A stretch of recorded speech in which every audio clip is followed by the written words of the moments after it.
Old peak এই শব্দটি শোনার পর প্রত্যেকটা ফ্রি ফায়ার প্লেয়ারদের হৃদয়টা কিছু সময়ের জন্য স্তব্ধ হয়ে যাবে।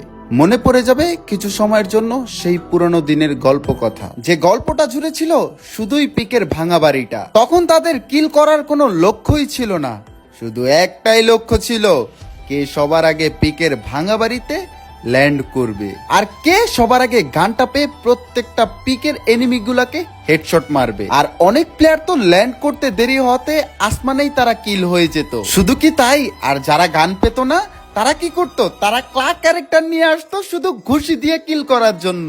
বারমুডা ম্যাপকে একের পর এক আপডেট দিয়ে যতই সৌন্দর্য বা যতই পরিবর্তন করে আনুক না কেন গ্যারিনা ফ্রি ফায়ার, আমরা ফ্রি ফায়ার প্লেয়াররা কখনোই ভুলতে পারবো না সেই পুরনো পিকের ভাঙা বাড়ির কথা।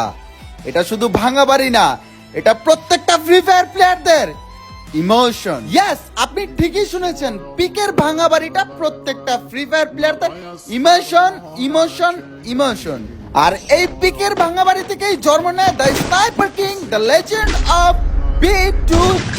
ইয়েস, এই পিকের ভাঙা বাড়ি থেকেই জন্ম নেয় ফ্রি ফায়ারের সবচেয়ে বড় gaming YouTuber, the legend of Total Gaming. His real name is Ajju Bhai. হ্যাঁ, আমি আবারও বলছি, এই পিকের ভাঙা বাড়ি থেকেই জন্ম নেয় the challenge king, the legend of BD server, big YouTuber, the mister triple R.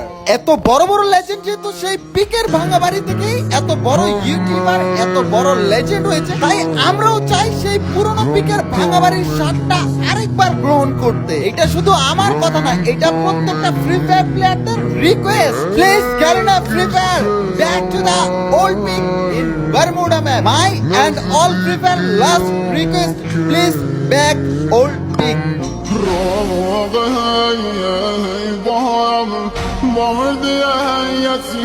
مقام الصار وهامنا زهام